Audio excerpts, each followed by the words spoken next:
Wait a minute.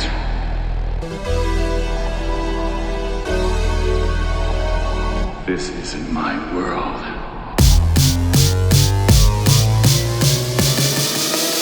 Disappointed!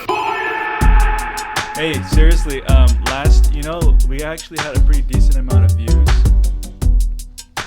So? Well, anyway, are you going to do your intro? Yeah. Were you going to say something? Yeah, what was the point of that? Dude, so we had like 200 something views on YouTube, which it's nothing to write home about, but I thought it was pretty good. But I think like 50 of those views were just me like playing the intro music again, like disappointed. I was just like, dude, this is so cool. So you're Good job, basically Andrew. saying that we didn't have a lot of views. Yeah, it was all me. That's Did fine, your dude. Did your wife watch it, Daniel? No, she What didn't. did- Oh, whoops. She did. Yeah, what did she Andrew? think? She said that it sucks. Yeah, my wife said the same thing. She's like, it's kind of boring. Yeah, so I saw her like falling asleep a few times. I had to like hit her. I was like, wake up. But no, I think she enjoyed it. What about your wife, Andrew? She doesn't exist yet. Oh, that's too Oh, bad. you said yet, dude. Wow, that's the first time you said that. That's right. It's the first time you expressed your intent to marry. I mean, Jesus Oh, hasn't what? come yet, but it's not like it's coming soon, you know? Andrew has flirted with the idea of celibacy. More than he's flirted with Ooh. with girls. That's a whole other I feel like we need an episode on that one. All right, this is good. I'm gonna go right now. All right, guys, welcome to. Dude, you had... Dang, I you Come kept had the on, ramp bro. up, do too. it, man. Oh, dang. All right, everybody, welcome back to Reoriented, where we voice evangelical perspectives that get lost in the mainstream. My name is Daniel Huh, and I'm here with my homies Andrew Huang and Stephen Choi.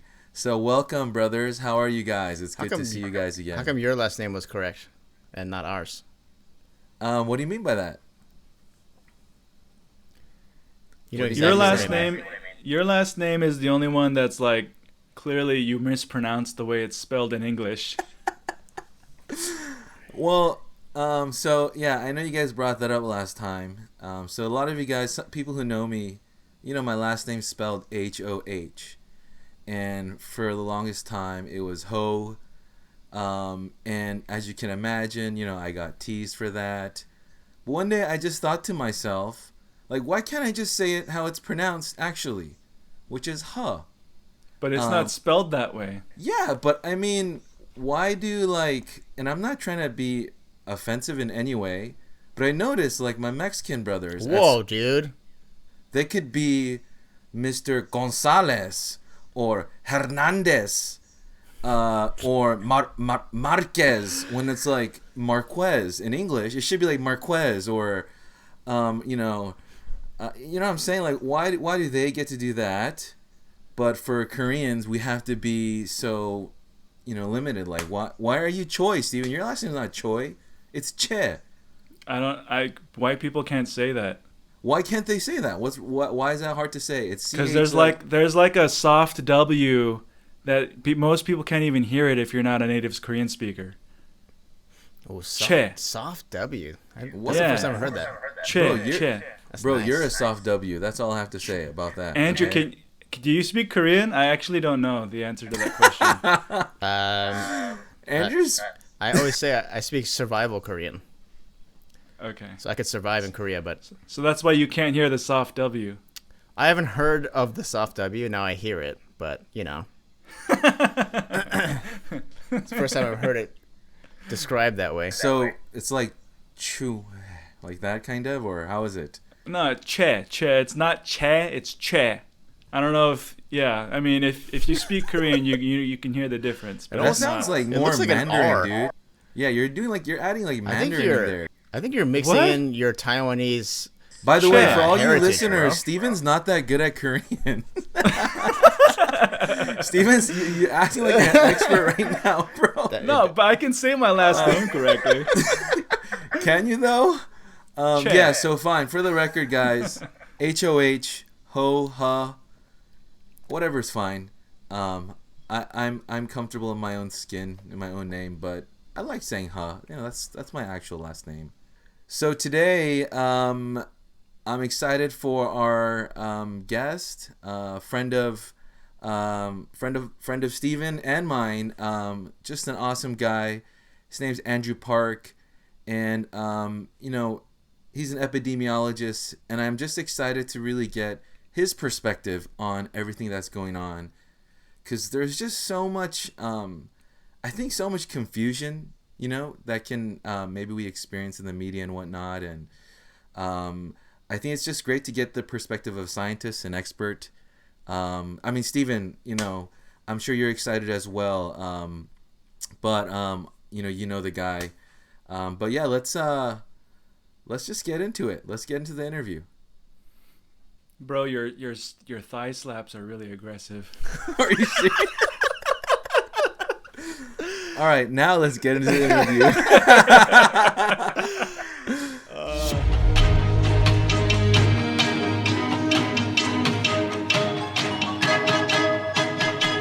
Our guest for today, Andrew Park, Dr. Andrew Park, received his master's in public health and his PhD in epidemiology from UCLA, and is currently working as an epidemiologist examining drug safety in the pharmaceutical industry. Wow, welcome, Andrew, Dr. Andrew Park. We're not going to call you that tonight, but welcome, Andrew. It's so great to have you. Come on, guys, say something to him. Welcome him as well. Welcome. My name. What's up, brother? Thank you. Good to be Yeah, on. we've been trying to do this interview actually for a little while. Run into some problems, namely centered around one individual, whose name I won't name, Steven. Anyway, yeah, dude, we're so thankful to have you here, and dude, let's just start. Let's just get into it.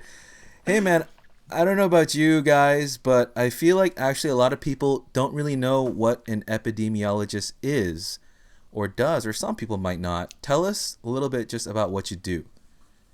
Yeah, so I think when it comes to epidemiology, a lot of people, one of the big misnomers is epidermis, and people thinking we study skin diseases, Oh, right? yeah. Or other things. But, man. Yeah, so an epidemiologist, the main thing we do is, we're looking at population level diseases.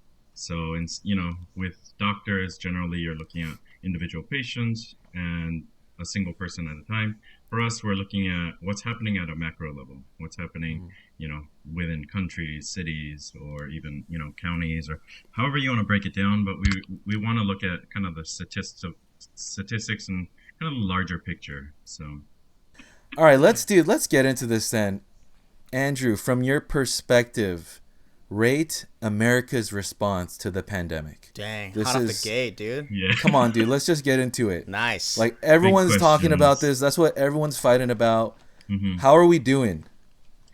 I would say, based on like what we've seen so far, I don't think we're doing that bad. We're not doing great, but I think I'd put us squarely average, right? If you look at our numbers, in terms of case counts and total counts, yes, we are kind of high up there. We are actually number one for that, right? But then again, you have to factor in a lot of when you're looking at diseases, you don't just look at counts. You have to look at how big your population is, right? So if you have a small country, if you have a ton of cases percentage-wise, then you'd be a lot more concerned about that country than if you have, like the U.S., we have 330 million people, and I think now we're at 1.5 million cases, right?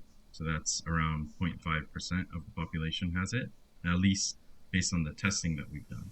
So in that sense, I think the measures that were taken, you could always argue, should it have been sooner, could it have been later, what would have the numbers been different? And I think with that, it's always hindsight bias, right? It's hard to say, like, looking back at it, we could always say earlier, do more, right? But then there is also a lot of uncertainty that we're working with. And so, if you look at different countries and how they reacted.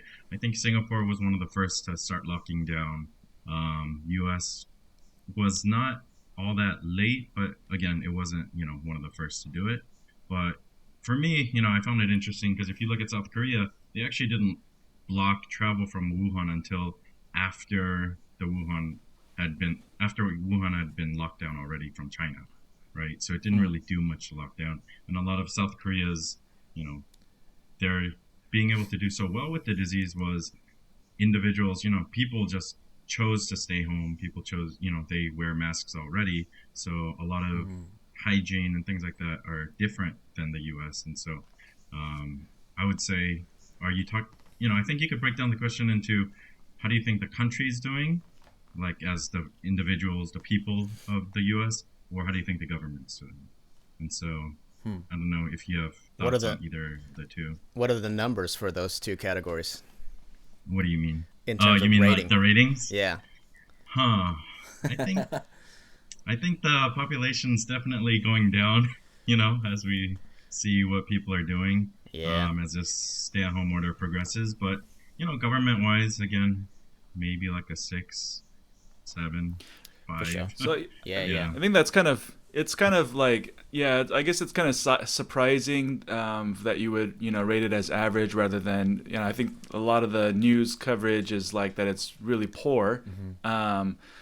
At least in like the, the kind of the mainstream liberal media. But I also think that's probably true when you compare, it's true that we're average when you compare the US to like Europe, for example. If you look at the cases per million or whatever, I think our numbers are kind of in that average range. At the same time, I think that, prior to the outbreak, I mean, a lot of the rhetoric was that America is the number one, has the number one public health agency. There's no country that's more prepared than America. And so I think part of like the perception that we're not doing a good job is that compared to expectations, maybe we're doing so much worse than maybe what the rhetoric was beforehand. Do you think that that's true? Or I guess relative to like our perception, maybe is that why some of the reaction has been that way? Yeah, and I think a lot of it does have to do with how you frame it, right? And how you're looking at this. Because if you actually look at US cases, I think it's about a third of the cases and a third of the deaths are from New York, right?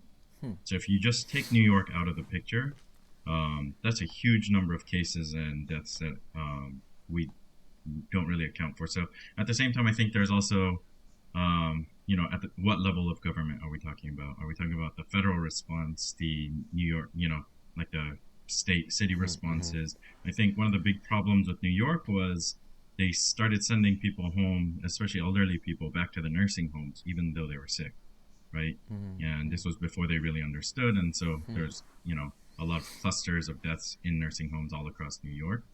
I think in terms of like our perception of how we're doing, I think it's hard to say, right? Because with cases and spread, it's like, I think you could go both ways on that, right? Like some people, I think if you're starting with a high bar of we shouldn't have any cases in the US, right? Or very low numbers of cases, then yeah, we're not doing well, right? But in terms of, for the amount of, I guess, travel that there is, and, like New York, it's kind of expected that the outbreak would be there, given how well connected it is to the rest of the world, right? And so, in that sense, seeing how it's spread across the US, it's still mainly centralized in kind of those major international hubs. And so for that reason, I would say maybe it isn't as bad as, like some of the rhetoric may paint it to be. But I think it's also like, for example, with testing, we're doing terribly, right? We're not really testing as much as we need to or should be doing, right? I think with hospital supply, we've been okay. Like we haven't run out of ICU beds, ventilators, we haven't had any shortages around that. So there are a lot of different aspects that I think each one has a different grade as we go through the list. I mean, I think part of the problem for me in terms of feeling confident that our federal government has been doing a good job is you just said testing has been terrible, but President Trump has been basically boasting about how awesome our testing is, and so I think for you to say, I guess it's just what you're saying is kind of, it's a very measured and kind of objective take on what's going on. There are certain things that are going well, maybe better than advertised, and there are things that are a lot worse than advertised, and that's probably just the reality. It's you can't really trust, or you can't really just take either extreme. Hmm.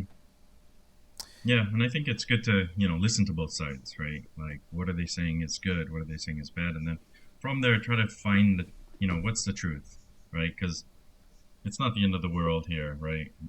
COVID's not killing everyone it touches, but at the same time, it's not just some flu-like disease that we shouldn't care about, right?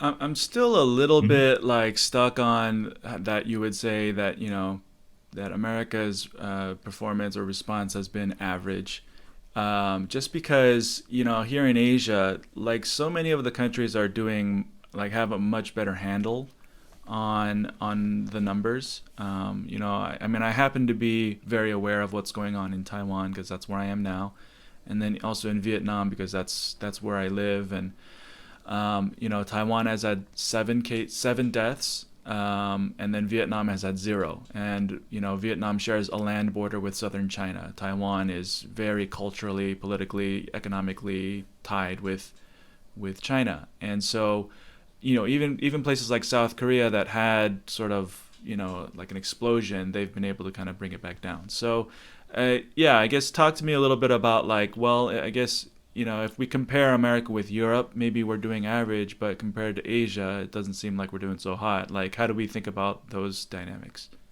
Yeah, no, and I fully agree with you, right? Like, if you look at certain, depending on who you're comparing to, and that's why I say average, because there are countries that are doing much worse, right? And there are countries that are doing much better, right? So, and that's why for me, if you look at the death rates in some parts of Europe, they're way worse than we are, right? And for me, that's what I consider, doing a really bad job, right? Versus, I would say New York is doing a really bad job, right? But the rest of the U.S. generally has been okay. Obviously, it's spread a lot more than we would want it to spread, right? Mm-hmm. So, again, we should have done something earlier is a very legitimate point, right? And I fully agree with that, right? But for me, I think it's difficult, if we are looking at past action and criticizing that without really assessing what's going on right now, because we're always more knowledgeable about the past. But I do fully agree with you. I don't think compared to Asia we're doing terrible, right? So it's, again, where on that scale are we? Mm-hmm. How do you frame it? Yeah. Mm-hmm. What's your reference? Yeah. Race.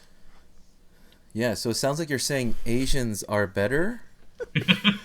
We have you on record saying that, or?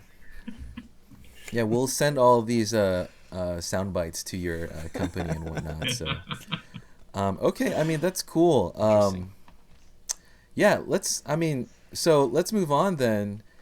I mean, things are changing now. A lot of things are changing, right? And I think there's this big concern that we're moving too fast. We're opening too fast. Yeah, I mean, it feels like we are, though, aren't we? And I don't know. Tell me, man. Like, why are we moving too fast? Are the governors and are they just bending to the desires of the people, or what's going on? Like, let's talk about this. Yeah, no, I think that's a really hard question, right? If we are looking at the lens of purely COVID public health, right? Health in relation to how it's affected by COVID only, then yes, we shouldn't be opening, right? I don't think if that's all you're concerned about, then it's definitely not the right time to open. But on the other hand, I think, for me, it's been a personal struggle too, right? Because as an epidemiologist, if we had our way, right? Like, if we could have the ideal world where we could just shut down the world for 4 months, right? Or not 4 months, 4 weeks, right? And just have everyone isolated, no contact, and then COVID goes away, right?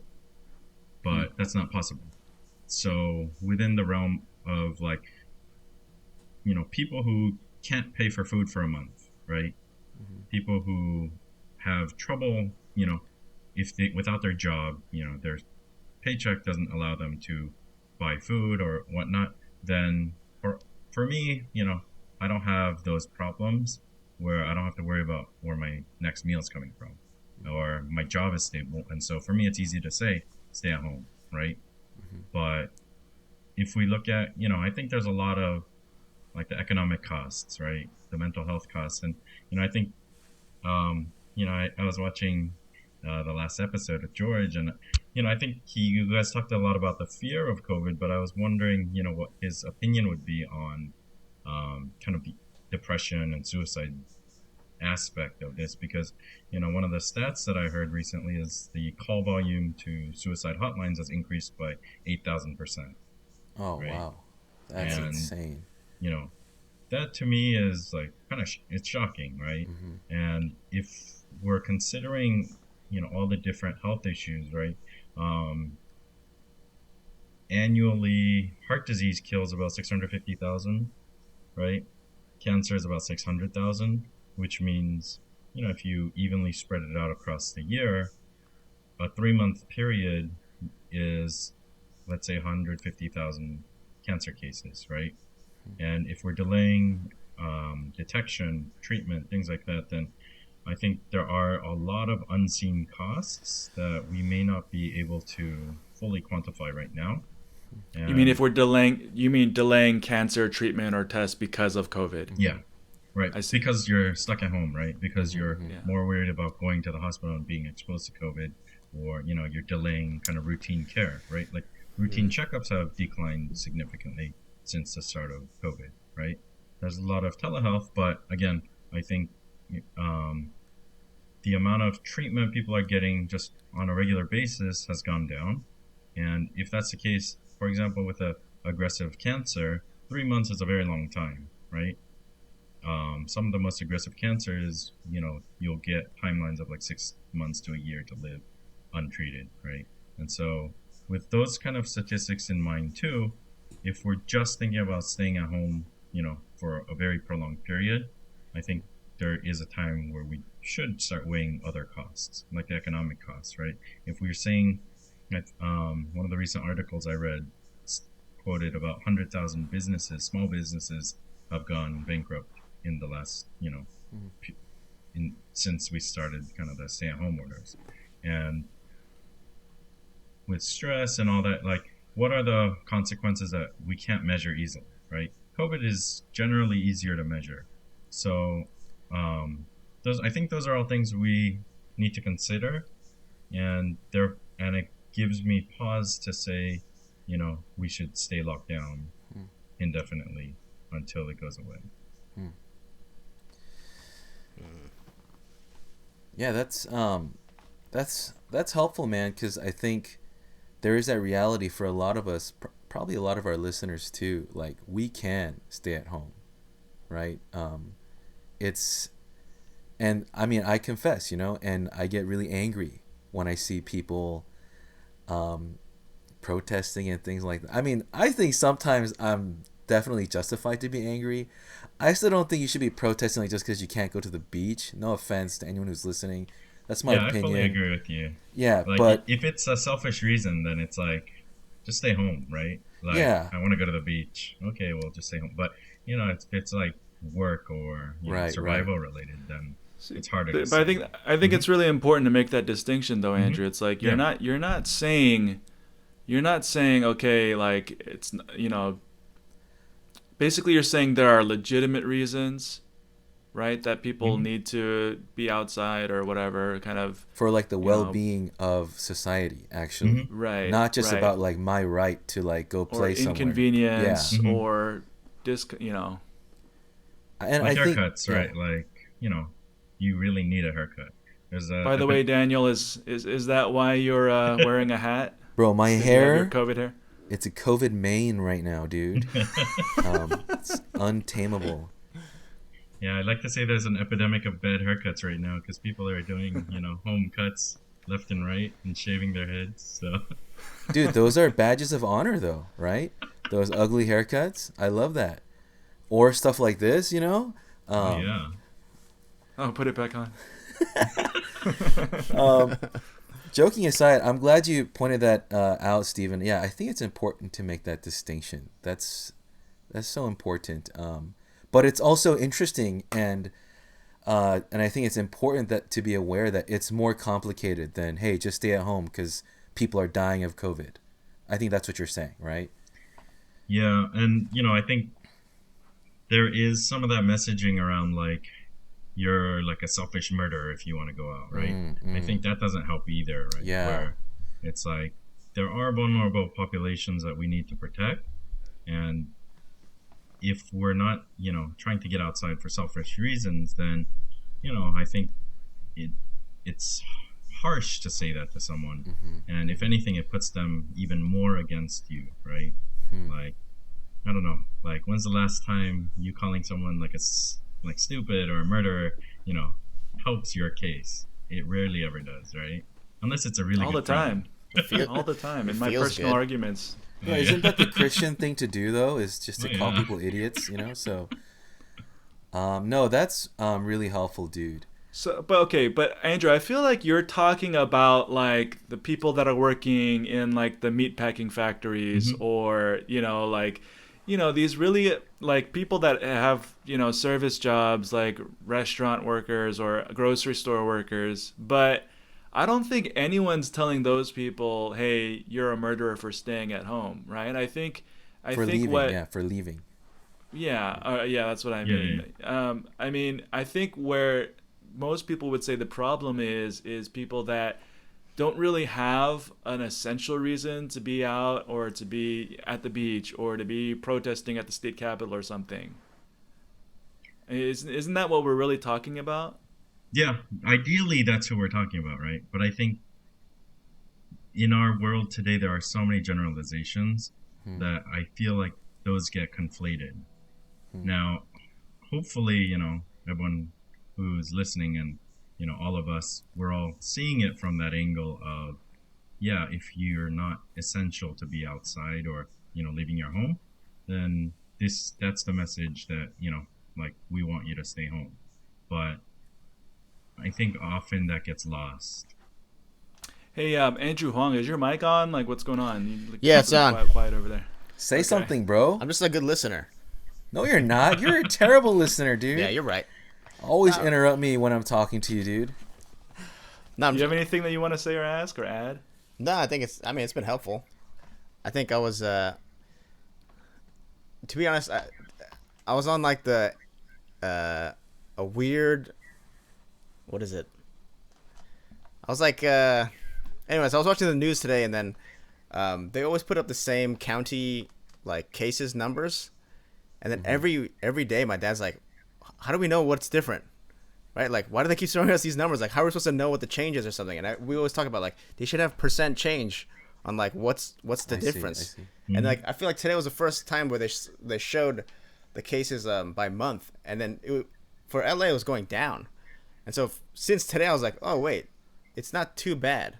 Because before today I was like, it's working. yeah, it's working. Before today I was like, oh shoot, we can't open, everything's gonna fall apart. But now it's like, okay, I think I get it. Like the numbers make sense now. Like if only people would talk about the numbers like in a clear way. I think it's like, yeah, it's like this is like a very nuanced conversation, Yeah. which I think is so important, that we have, because what we see on the news are like sound bites or headlines, that are basically written in such a way to be as alarmist as possible that we click on the link. And I'm not saying that, that there should be a degree of concern, much more so than some people are showing. But at the same time, I guess this discussion is really helpful to kind of balance out or even out the perspective. Yeah. And go ahead, dude. Go ahead. Oh, I think I'm feeling a little bit like discouraged, because I've been sitting here the past few weeks, like just very frustrated about all the stuff that's out there. Like, how do we know what's what? But then I think, Andrew, I'm hearing you saying like, yeah, even you have to like sift through what's bull or not, and like, what you can stand on, what you can't stand on, and so that's frustrating because I'm thinking about the normal person or like the average American, and they're not gonna they're not gonna do the research, right? They're not gonna look into like, is this source real? And so it's very frustrating. I don't know. That's all it is. It's just very frustrating. Yeah, because you're an epidemiologist, but I'm I graduated from Talbot. I'm just a model. People don't even know what that is. Like, I hear you, Andrew Huang. That's why, so I appreciate what you're saying. Like the whole like other metrics thing is like key, I think, into thinking about reopening. So that's really helping me, think about it. Yeah, and if you want to get into it, there's like every single number that you see has caveats to it, right? Yeah, dude. And to go through all of that, I think would be a whole, it's like a lesson in epidemiology pretty much, which I don't think you guys want that right now, right? But even as an epidemiologist, for us to say, hey, this number looks good, we have to read like the actual study that conducted this study, right? Yeah. Like, for example, and you guys can edit this out if you don't like it, but with like the seroprevalence study in Santa Clara, right? They did a study to try to figure out, what the rates of past exposure to COVID was, and their methodology for how they created that study is very biased, and it's very hard to trust those numbers. And part of the reason is because their recruitment strategy was, first you start with an ad on Facebook, right? So that means you're on Facebook and you have to be able to click on the ad. Second, you need to drive to the drive-through testing site, which means you have a car and you have the time to go get a test, right? And so the population that has even just those two factors is very different from generally who's in Santa Clara County, right? But a lot of times what happens is, the news article will pick, here they say cases are already up to whatever, like 800,000 people, and death rate's probably like 0.005%, right? And I think as a non-epidemiologist, it's hard to say, go read those studies, right? Like, go figure out all those problems, and no one has the time to do that, right? So that's why I say, try to be open to both sides, see what numbers are saying, and figure out, try to figure out what the middle ground is, or at least be open to, listening to what they're saying on either side. So you said that the study was biased in terms of the population or I guess how it chose its population. Do you mean that just in a purely kind of scientific, like the study was biased in terms of the sample, the way that they sampled, or do you mean that there was some sort of agenda, behind like the people that were conducting the study to artificially inflate the numbers? Yeah. So when we talk about bias and like selection bias, it's a specific type of bias. What it refers to is how well does the population that you've chosen reflect the population you're trying to make inferences about, right? So if I'm trying to make inferences about all of Santa Clara County, then the population I pick in my survey design should be as close to a random sample as possible, right? And that's where I'm saying there's bias. I'm not saying there's agenda behind it, right? Yeah, I think because when people hear, it was so biased, I think people automatically kind of think, Bill Gates is trying to, manipulate the study, to force vaccines. Are there all this crazy conspiracy? Are there agendas though, in the world of science? There are. So, sorry. I would say it like this, right?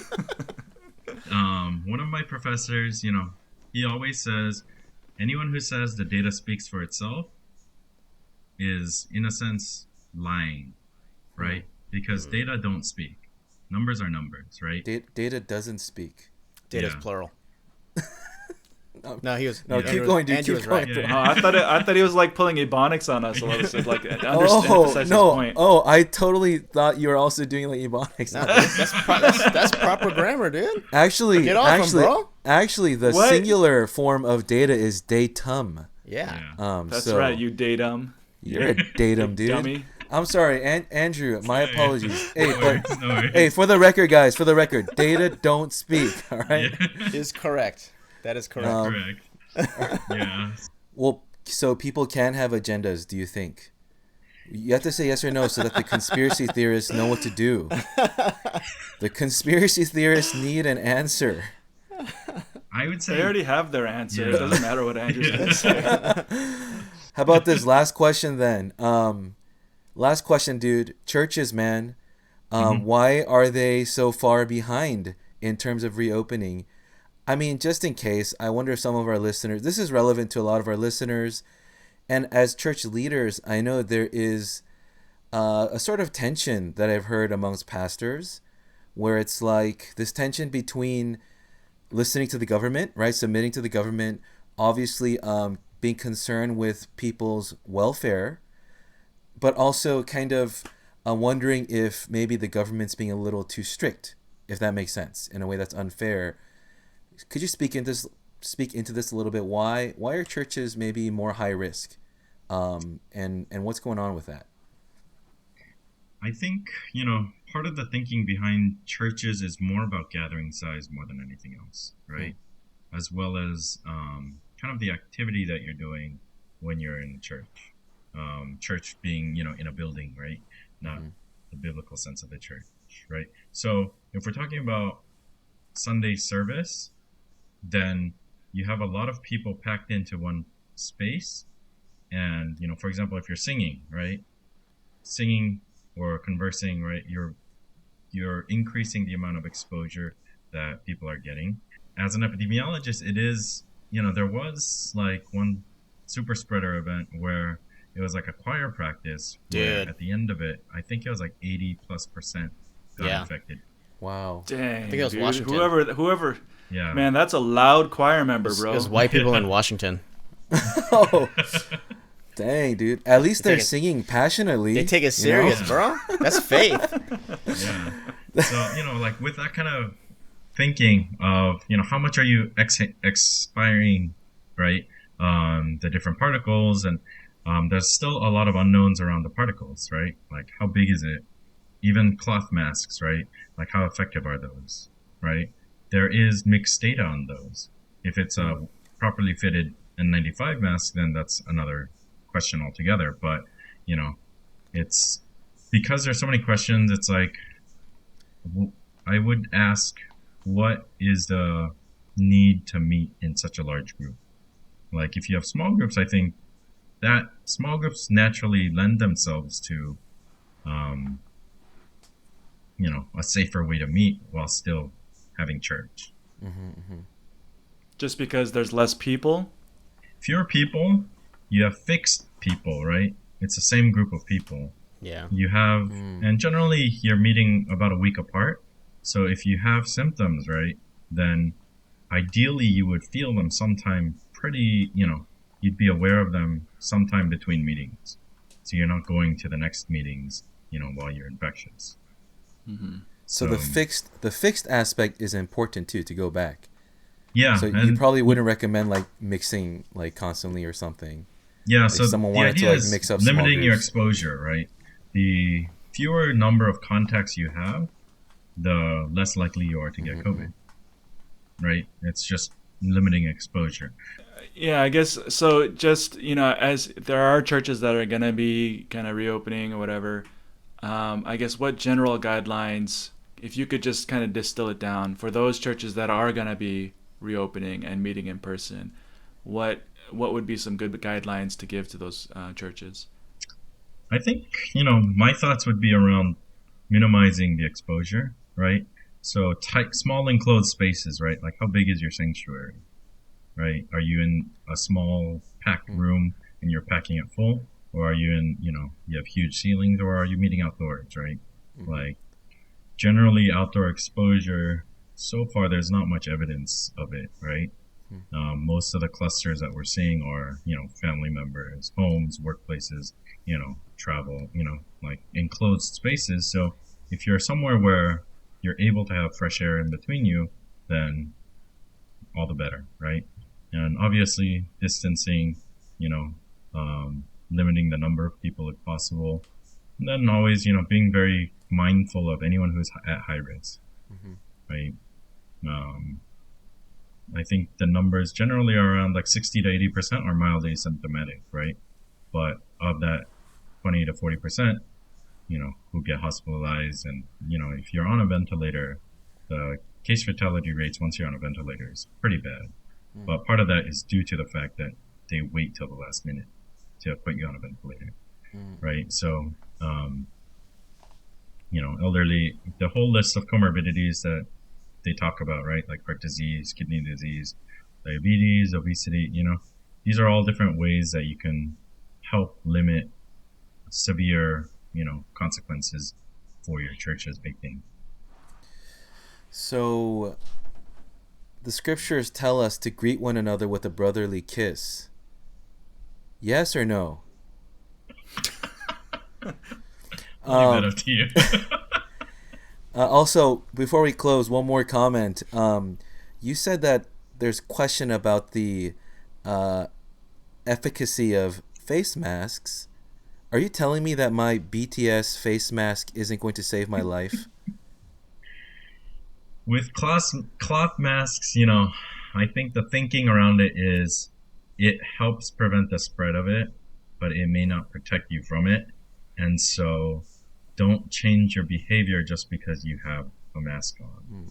And this goes down like the pathway of risk, right? Like there's studies where if you wear a helmet or you wear your seatbelt, you are more likely to engage in like higher speeds of driving or, slightly more reckless behavior, right? So if you have a mask on, it shouldn't be like, oh, I'm protected now, but it should still be keep distance, wash your hands, and, don't touch your face, right? Don't take your mask on and off and on and off and touch everything while you do it, right? You see people with gloves, right?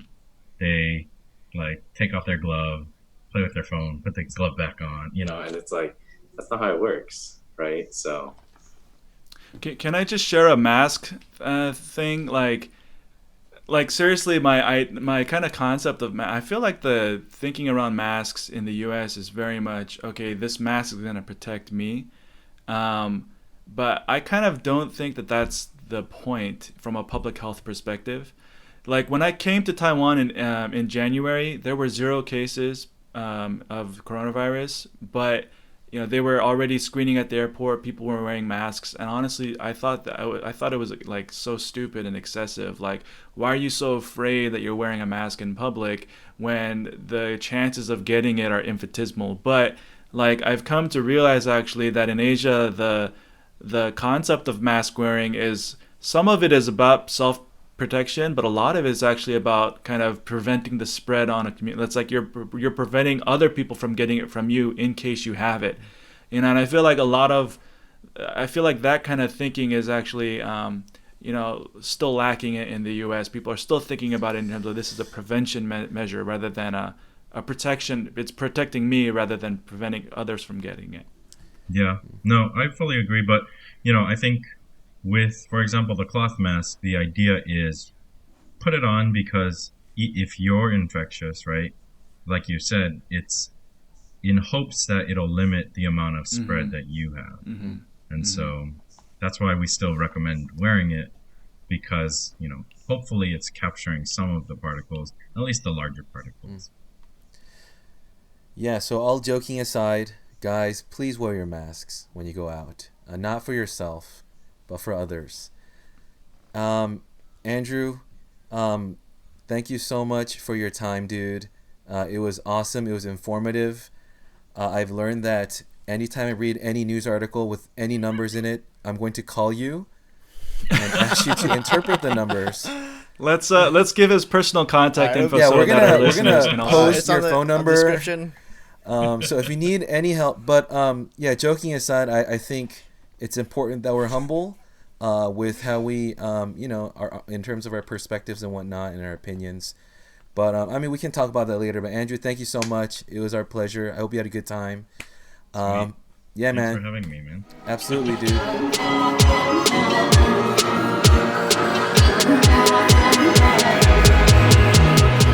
All right, guys, man, that was that was super informative, and challenging in a lot of ways. Sorry. I think it's funny. What's so funny, dude? It's daytime and you're like, man, great interview. When clearly it's another day. I like the energy. I like the energy.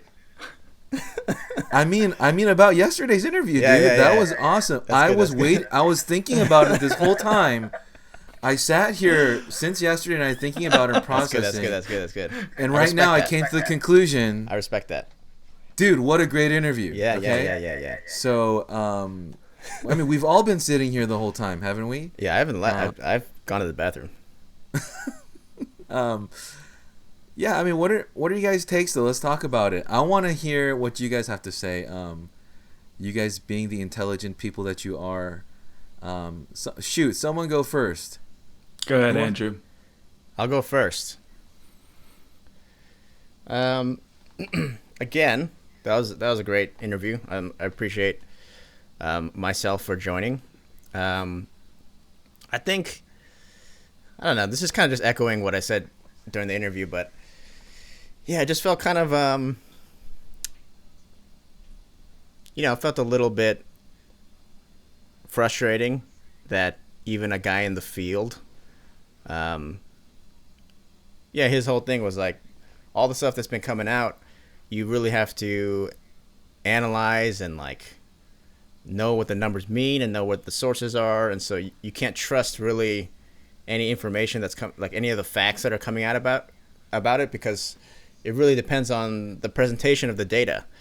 And so as a normal person, like a everyday American general public, it's frustrating because I know, and personally for myself too, it's like I'm not gonna look up every number or like read all the studies behind all these statistics, and we're bombarded with all these different interpretations of the data, and behind that all these different narratives that are trying to be pushed about the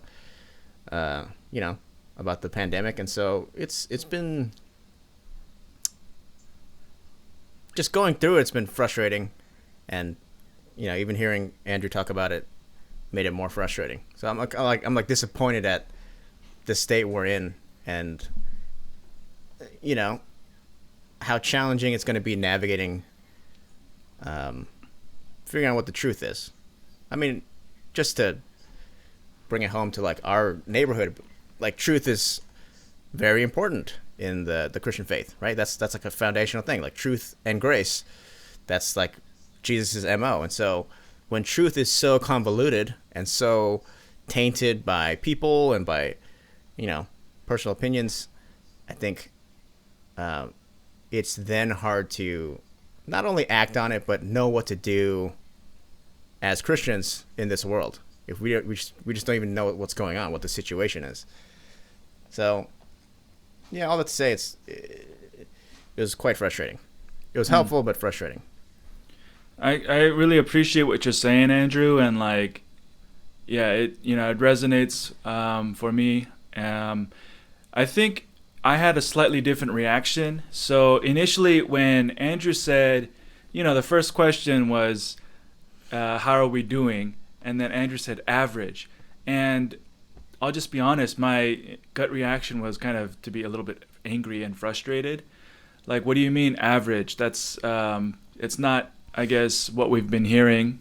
But I guess it just depends on who you're listening to, because, on the one hand, on one side of kind of the political extreme, this is like the worst thing ever, and everything's going wrong, and the administration is a total and complete failure.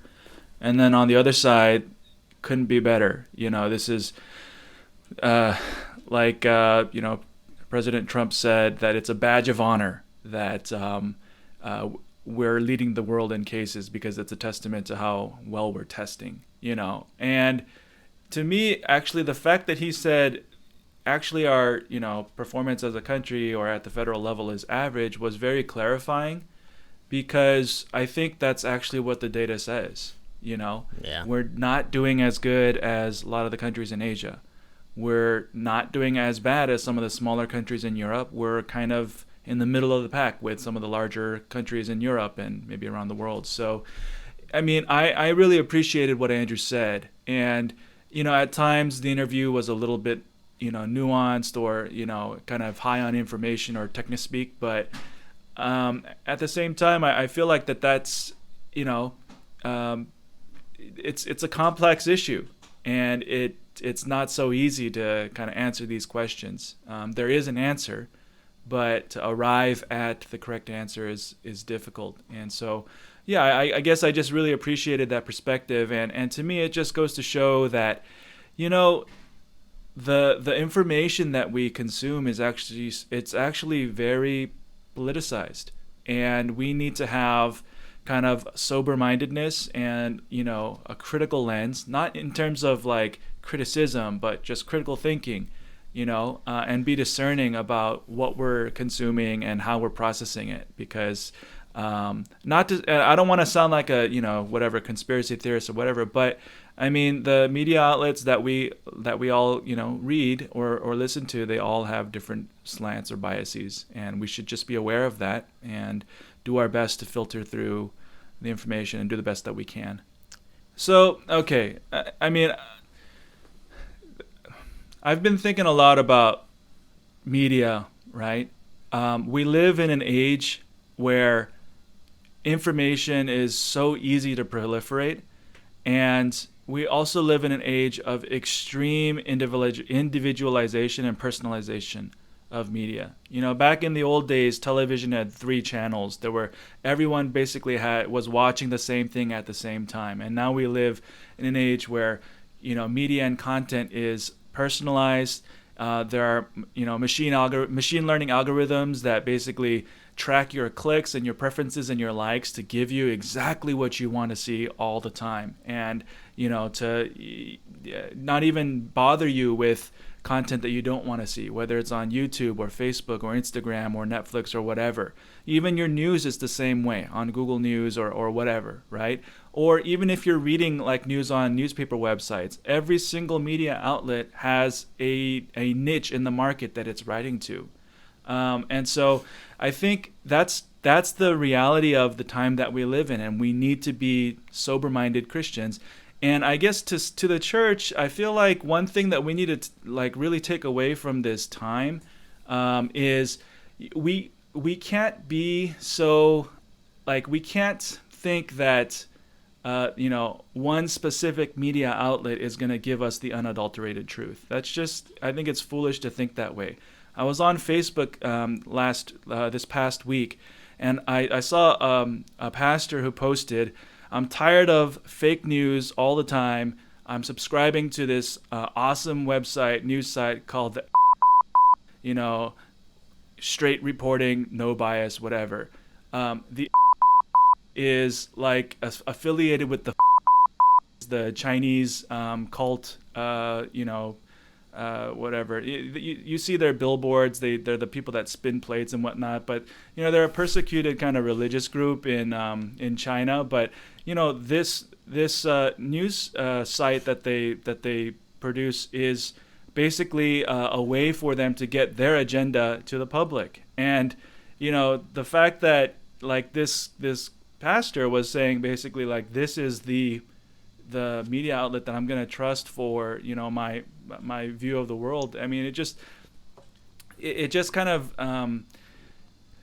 I guess people can you can read that site if you want, but to claim that it's unbiased or it's unadulterated, like I think that's foolish, right? And I think it's kind of symptomatic of how we kind of just exist on our own echo chambers, and we become kind of just convinced that this way of seeing things is the right way, and other ways of thinking is wrong. And actually what I've been trying to do is kind of broaden my perspectives by listening to voices that I don't agree with.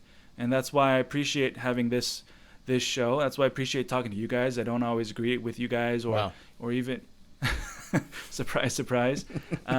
But I think we need to have that discipline of, coming outside of our little echo chambers and kind of giving, that's what this whole show is about, giving voice to perspectives that we might not necessarily agree with. I agree with you. I also no longer have a lot of faith in people that people will choose the right thing or put in the work to like seek out good sources. So one thing I've been wondering a lot is like, is that now the church's job? Like, as pastors, are we not supposed to, but like, do we now have this role of like filtering certain truths and calling out certain lies and use, our position or like our expertise to like point out certain things that may not be helpful or are helpful? Because just to be straight, most normal people don't have time to look into sources, to compare voices. They're too busy like, posting food and like liking butts. I don't know, right? Like, what's the at least for the church, I guess maybe we could talk about it, but this could be a longer thing. But like, what are we supposed to do as a church if this is the new reality? I'd like to make a comment on that. Actually, for me, that's why I agreed to be a part of this show. Because I think that as teachers, as pastors, and part of our role being teachers, and not just, I think teaching is not just teaching what God said, or what was said, thousands of years ago, but also like teaching, like, what does that mean today, and what does that look like? I think that's a huge part of teaching, right? Like how to apply God's word. And I realized, man, like I wasn't really taught a lot of those things, like in seminary. I wasn't taught about really, maybe like there was like one or two sections of one class where we talked about the intersection of politics and faith, things like that. But honestly, I found myself extremely ill-equipped, right? I didn't know how to engage or to prepare our people to engage in many matters, to be quite honest and vulnerable. And so that's one of the reasons I wanted to be on this show, actually, is to learn and also to help teach, right? And to help, like you said, Stephen, broaden people's perspectives, right? So, because that's one thing that I've been frustrated by, is I feel like, and I've done this too, is I think we too quickly hijack the truth. We too quickly assume that what we believe is right. And, I think it's, we need to listen more, like Stephen was saying, and we need to be learning, and we do need to be engaged in these things. Like, we need to be involved, right? So yeah, I agree with that. I mean, so, Daniel and I both went to Biola University for our MDivs. And Biola's motto for a long time, I don't know if it still is, but for a long time it was think biblically about everything. Well, I feel like we were taught how to think biblically about many things, but on other things like politics, like the subject was almost taboo. And I wonder why is that? I mean, I know politics is, there's two things you should never talk about at Thanksgiving, right? Politics and religion. Okay, so I get that. But at the same time, if we're Christians, if we want to claim that we think biblically about, we have a biblical worldview, then certainly politics should be part of, kind of how we apply our worldview to the world. I certainly don't think that as pastors we should be political, I guess. Like, I don't think that it's appropriate. For me personally, I really don't like how a lot of the church is affiliated with, a certain kind of politics. I think that there ought to be diversity within the body of Christ, because the Bible touches on every political issue that's out there, and I think it's really foolish or weird to say that there's only one political party that represents the whole counsel of God's word. I think that's actually, demonstrably false. But at the same time, like, why? Like, I feel like in the church there's like one of two options: either kind of adhere to this white evangelical republicanism, or just be completely removed from politics altogether. And I'm not saying that we should, all be Democrats or we should all be Republicans. I'm saying I think we should be Christian. Like, I think we should, be able to look at the issues and think about them biblically. And I don't know if the church necessarily equips people to do that right now. That's really good. I think that's good. That's a good place to kind of pause and maybe move on, wrap up our show. Those are really good insights. How about this? Just last words. Just final thoughts. I can start, and then maybe Steven and Andrew. But just some last thoughts. My final words. I feel like, I hope that, after listening to Andrew, both Andrews actually, and, realizing how it is actually tough to kind of navigate through all the information that we're receiving and consuming. Yeah, I think my wish for the church, for all of our listeners, anybody who's listening, is to listen, and to be more humble. And let's actually have conversations. Let's be open to being wrong, and actually searching for the truth, so that we can really thrive and love, and just bless people well. So I think that's my last words. What about you guys? Yeah, I think, good. I think for me, sometimes, like, I just want to, make it clear that, this show is not just for a certain segment of the church, or even if you're, it's for anybody that just appreciates kind of the perspectives that we're bringing. And I know sometimes, it's sometimes it may sound like we're picking on a particular group of people, I don't know, white conservative evangelicals, let's just say. And if that's the case, I don't think that should ever kind of be like our platform or something. I mean, if anything, I think we're just trying to bring perspectives that need to be heard and that aren't heard in certain circles.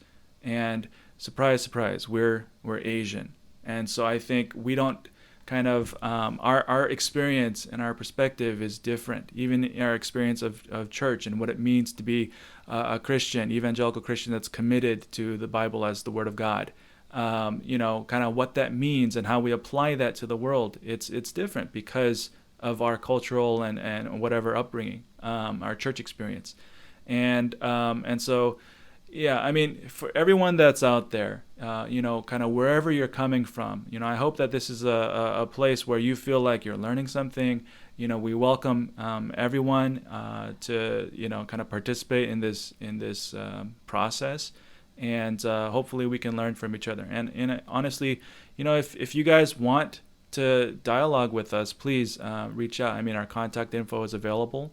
Daniel's going to plug it at the end of the video, and we want to kind of have we want that to be part of what we do.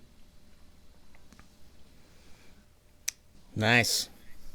Just as a final thing, unlike the other two of my co-hosts, I went to a different seminary, which I actually really appreciated. I went to Fuller, and a lot of their teaching was about this kind of stuff, like how to read culture and how to include different voices.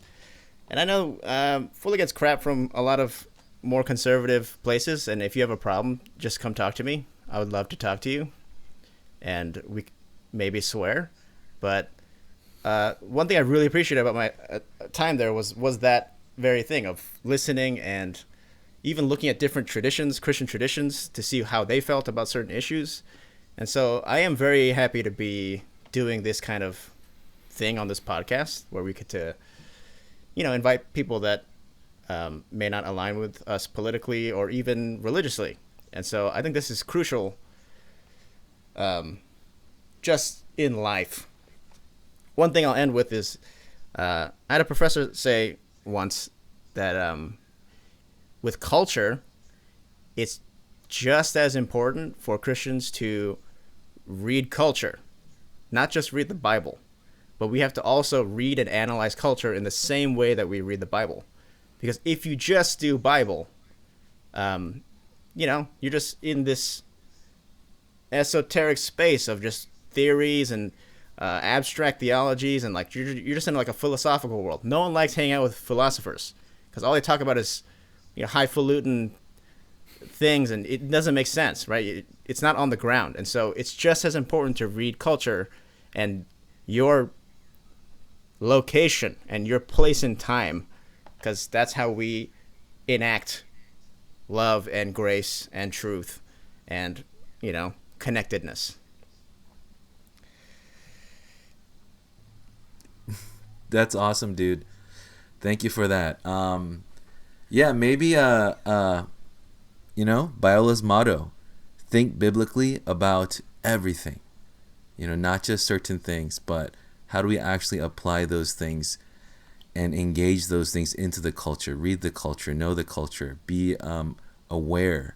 I love that, and I'm excited to just continue to learn with you guys, and continue just to listen and dialogue and grow in that knowledge. So hope you guys, all of you are listening, will also enjoy this journey and this process.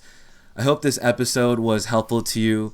I hope it's going to help you engage people, engage the culture, actually love individuals, love human beings in a way that reflects Christ.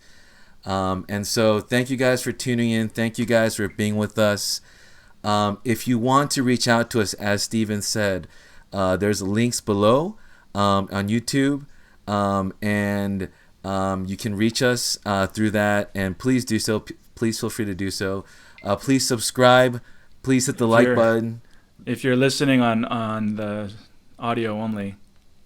I was looking for the links. I don't know them, dude. Reoriented.show@gmail.com, and on Facebook @reoriented.show. All right. How about this? Steven, why don't you want to just say that right now at the end, and Andrew, can you edit that in? Just as a Yeah, I'll sneak it in. Yeah. Steven, just be and if you're listening on the whatever. No, I think it's better just the way that it happened. All right. Say it again then, just in case people didn't catch it the first time. All right. Well, yeah. If you're listening on podcast, it's reoriented.show@gmail.com or @reoriented.show on Facebook. Awesome. All right. Love you guys. Love you three, or you two, including myself, three. The Holy Spirit. And love all the listeners. See you guys next time.